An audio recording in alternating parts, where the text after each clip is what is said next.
সবাইকে বাংলা নববর্ষের শুভেচ্ছা। শুভ নববর্ষ। আজ বাংলা 1432-এর প্রথম দিন। সবাইকে আন্তরিক ধন্যবাদ এবং অভিনন্দন। আবারও শুভ নববর্ষ। আসসালামু আলাইকুম রহমতুল্লাহি ওয়া বারাকাতুহু। আশা করি সবাই ভালো আছেন।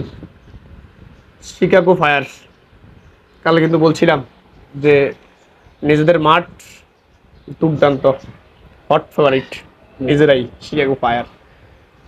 তো এখান থেকে আসলে ভাবি না যে মিয়ামি ড্র করবে। দুটা সুপার শট লিওনেল মেসির, গোলবার খুঁজে পেতে ব্যর্থ। আসলে ভাগ্য খারাপ হইলে যা হয়। তবে শিকাগো ফায়ারের দর্শকরা কিন্তু মন মাতানো উৎসবের মধ্য দিয়ে লিওনেল মেসিকে উপভোগ করছে। প্রিয় দর্শক, ফুটবল বিশ্বে প্রতিপক্ষ খেলোয়াড়দেরকে এত বেশি সাপোর্ট করা বা প্রতিপক্ষ খেলোয়াড়কে এত বেশি উৎসাহ উদ্দীপনা দেওয়া, এটা একমাত্র হয়তো বা লিওনেল মেসির বেলায় সম্ভব। নতুবা আপনি দেখেন এখানে রেকর্ড ৬২,৩৫৮, যেটা শিকাগো ফায়ারের ইতিহাসে, স্টেডিয়ামের ইতিহাসে কখনো এত সমাগম হয় নাই, কখনো এত টিকিট বিক্রি হয় নাই। সোল্ড আউট, মোট কথা সোল্ড আউট। তো এটা হয়তো লিওনেল মেসির পক্ষে এটা সম্ভব। আমরা কিন্তু পোস্ট করে দিচ্ছি যে রেকর্ড গড়া হয়েছে শিকাগো ফায়ারে।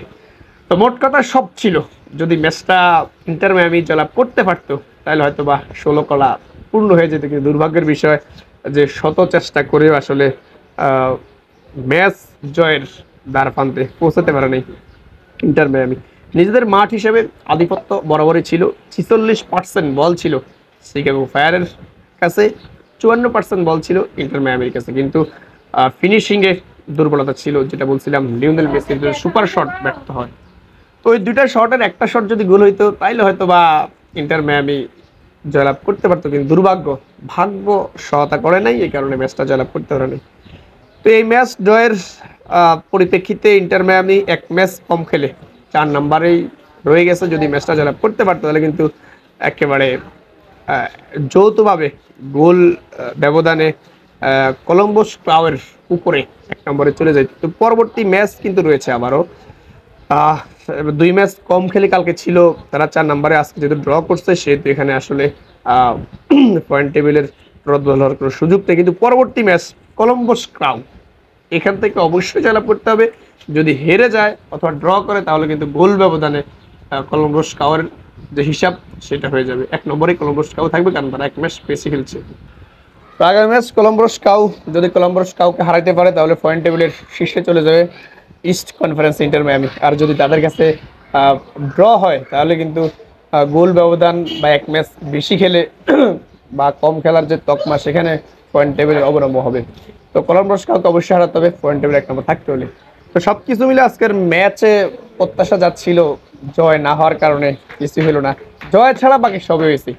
লিওনেল মেসিকে উদযাপন করা, ম্যাচ উদযাপন করা, দুটা সুপার শট দুর্দান্ত, যেটা আসলে প্রশংসার দাবিদার। কিন্তু দুর্ভাগ্যের বিষয় সেটা কিন্তু আর গোলে পরিণত হয় নাই। তো এই ছিল মোটামুটি খবর। পরবর্তী ম্যাচ, নেক্সট ম্যাচ হবে 20 এপ্রিল রাত্রে 2:30টায়। এই ম্যাচটাও ইউরোপীয় টাইম 2:30টায়। আসলে 2:30টায় গত রাত্রে একটু ঘুম ছিল, আসলে ম্যাচ বেশি একটা উপভোগ করতে পারেনি। কিন্তু পরে উঠে থেকে ড্র হয়েছে, বেঁচে গেছে যে গোল করা নাই, মিস করতাম। তো দুটো শট কিন্তু রিপ্লে দেখে ফেলছি, একটা কিন্তু আমরা পোস্ট করে ফেলছি। তো এই ছিল মোটামুটি খবর ফুটবল বিশ্বের সকল খবর সবার আগে পেতে চোখ রাখুন মেসিয়ান ফ্যান্স ক্লাব বাংলাদেশ ফেসবুক পেজে। ধন্যবাদ সবাইকে। আসসালামু আলাইকুম রহমতুল্লাহি ওয়া বারাকাতুহু।